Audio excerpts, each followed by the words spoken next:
Iran और America के दरमियान कशीदगी एक बार फिर खतरनाक मरहले में दाखिल हो गई है। अमेरिका ने फिर से हमला किया है ईरान में कई जगहों पर, खास तौर से सदर ईरान में। लेकिन ईरान भी खामोश नहीं है। ईरान तुर्की ब तुर्की जवाब दे रहा है और अब तेहरान ने वाज़ेह ऐलान कर दिया है कि अमेरिका के हालिया हमलों के बाद जंग बंदी की बुनियाद बनने वाला अमन मुआहिदा अमलन खत्म हो चुका है। जबकि डोनाल्ड ट्रंप कह रहे हैं कि बातचीत की गुंजाइश अब भी बाकी है।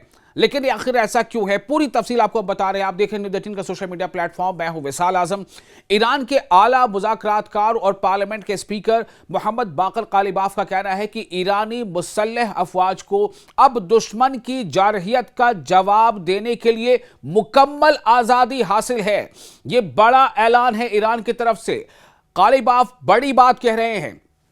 उनका कहना था कि ईरान इस वक्त अमेरिका के खिलाफ एक बका की जंग लड़ रहा है, यानी डिफेंस की जंग लड़ रहा है। इसलिए अमन मुआहिदे की शराइत पर अमल जारी रखने की अब कोई वजह बाकी नहीं रही। यह बयान ऐसे वक्त में सामने आया है जब अमेरिका ने ईरान पर एक के बाद एक कई फिजाई हमले किए हैं। अमेरिकी फौज के मुताबिक ताज़ा कार्रवाइयों में स्ट्रेट ऑफ हॉर्मुज़ के करीब ईरानी साहिली इलाकों और ग्रेटर तरब जजीरे में फौजी अहदाफ को निशाना बनाया गया है। बुध की रात भी अमेरिका ने हमलों का नया सिलसिला शुरू किया, जबकि ईरानी मीडिया के मुताबिक बंदर अब्बास, चाबहार और अहवाज के करीब जोरदार धमाकों की आवाजें सुनी गईं। दूसरी जानिब ईरानी फौज का कहना है कि जुनूब मशरकी शहर बांपोर में एक फौजी बैरक पर अमरीकी हमले में 388वीं ब्रिगेड के 7 एहलकार हलाक और कई जख्मी हुए हैं। ईरानी फौज ने खबरदार किया है कि इन हमलों का फैसला कुन जवाब मुनासिब वक्त पर दिया जाएगा। यह बड़ी बात है। ईरान का कहना है कि इन हमलों का फैसला कुन जवाब डिसाइसिव मुनासिब वक्त पर दिया जाएगा। इसी दौरान ईरानी मीडिया ने दावा किया है कि सुबह खोजिस्तान में गंदम जखीरा करने की एक बड़ी तंसीब भी अमरीकी हमले का निशाना बनी है। ताहम अमरीकी फौज ने इस दावे की तरदीद कर दी है।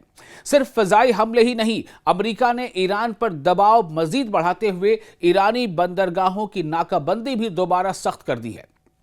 अमरीकी फौज के मुताबिक इस कार्रवाई के दौरान 2 तिजारती जहाजों का रास्ता भी तब्दील किया गया ताकि नाकाबंदी पर मौसर अमल दरामद यकीनी बनाया जा सके। उधर ईरान की वजारत खारजा ने भी दो टूक मौक़िफ़ अख्तियार करते हुए कहा है कि अमरीका ने पहले अमन मुआहिदे की खिलाफ वर्जी की, इसलिए ईरान भी अब उसकी शराइत का पाबंद नहीं रहा। ईरान ये कह रहा है कि हमारी तरफ से कोशिश थी कि इसकी पाबंदी की जाए, लेकिन चूंकि अमेरिका ने पहले हमला किया है, लेकिन अब इसकी शराइत का पाबंद ईरान नहीं रहा। यह अपने आप में खुली धमकी भी है अब, यानी कि टेट फॉर टैट जैसी। वज़ारत खारजा के तर्जुमान इस्माइल बकाई ने कहा है कि किसी भी मुआहिदे पर अमल उसी वक्त तक मुमकिन होता है जब दूसरा फरीक भी अपनी जिम्मेदारियां पूरी करे। उन्होंने वाज़ेह किया कि इस वक्त तेहरान की पूरी तवज्जो सिर्फ मुल्क के दिफा पर है और अमेरिका के साथ नए मुज़ाकरात का फिलहाल कोई इरादा नहीं है। दूसरी जानिब तज्जियाकारों का कहना है कि हालिया हमलों के बाद दोनों मुल्कों के दरमियान मुज़ाकरात की राह तकरीबन बंद होती दिखाई दे रही है। रीजन में कम शिद्दत की जंग जारी है। ईरान पर नई अमरीकी पाबंदियां दोबारा नाफिज हो चुकी हैं, जबकि बहरी नाकाबंदी ने भी कशीदगी में मजीद इजाफा कर दिया है, यानी नेवल ब्लॉकेड। अमेरिका का दावा है कि उसने एक बार फिर से ईरान की नेवल ब्लॉकेड कर दी है। ताहम ईरानी हुकाम का कहना है कि अगर अमेरिका मुस्तकबिल में दोबारा मुआहिदे की तमाम शराइत पर अमल करता है तो ईरान सिफारती बातचीत के दरवाजे मुकम्मल तौर पर बंद नहीं करेगा। लेकिन जो मौजूदा हालात हैं उसमें दोनों देशों के दरमियान एतमाद, भरोसा तकरीबन खत्म हो चुका है और हर नए हमले के साथ यह खदशा बढ़ रहा है कि यह बहरान किसी भी वक्त एक वसी इलाकाई तसादुम की शक्ल इख्तियार कर सकता है। आप देख रहे थे न्यूज़ 18 का सोशल मीडिया प्लेटफॉर्म। मैं हूं विशाल आजम। आपको यह वीडियो कैसा लगा, आप अपने तासुरात हमें कमेंट बॉक्स में शेयर जरूर करें।